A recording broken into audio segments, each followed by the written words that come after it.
আসসালামু আলাইকুম রহমতুল্লাহি বারাকাতু। হ্যালো ভিউয়ার্স, আজকে আপনাদের সামনে আলোচনা করব গাছের পাতার সমান গুনাহ মাফের আমল।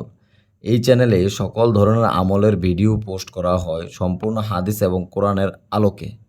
ভিডিওটি শেষ পর্যন্ত দেখার জন্য অনুরোধ রইল। শুরু করছি। গাছের পাতার সমান গুনাহ মাফের আমল।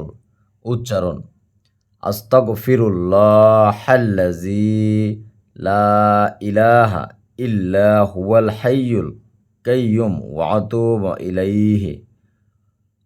হযরত আবু সাঈদ রাদিয়াল্লাহু তাআলা বলেন, হযরত রাসূলুল্লাহ সাল্লাল্লাহু আলাইহি ওয়াসাল্লাম ইরশাদ করেছেন, যে ব্যক্তি নিদ্রা যাওয়ার পূর্বে বিছানায় এসে তিনবার উপরোক্ত দোয়া পড়বে, আল্লাহ পাক রব্বুল আলামিন তার জীবনের সমস্ত গুনাহ খাতা মাফ করে দিবেন, যদিও তার গুনাহ সমুদ্রের ফেনা পরিমাণ হয়। সুবহানাল্লাহ। অথবা আলেজ নামক এলাকার বালুর সমান হয়। অথবা সমগ্র পৃথিবীর সমস্ত গাছের পাতা পরিমাণ হয়।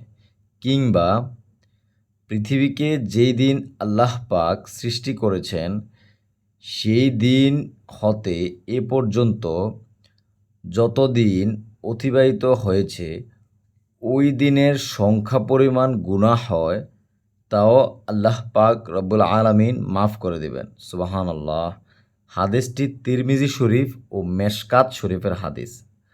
অর্থাৎ যেই আমলটা সেটা হলো আস্তাগফিরুল্লাহাল্লাযী লা ইলাহা ইল্লা হুয়াল হাইয়ুল কাইয়্যুম ওয়া আতুবু ইলাইহি।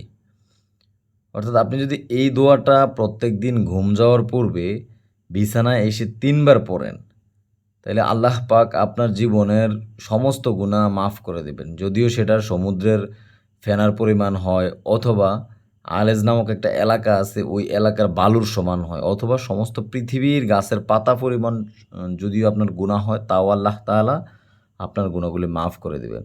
সুবহানাল্লাহ। আল্লাহ তাআলা আমাদেরকে এই আমলটি বেশি বেশি করার তৌফিক দান করুক। ভিডিওটি ভালো লাগলে চ্যানেলটি সাবস্ক্রাইব করে সবসময় সঙ্গে থাকবেন। আসসালামু আলাইকুম ওয়া রাহমাতুল্লাহি ওয়া বারাকাতুহু।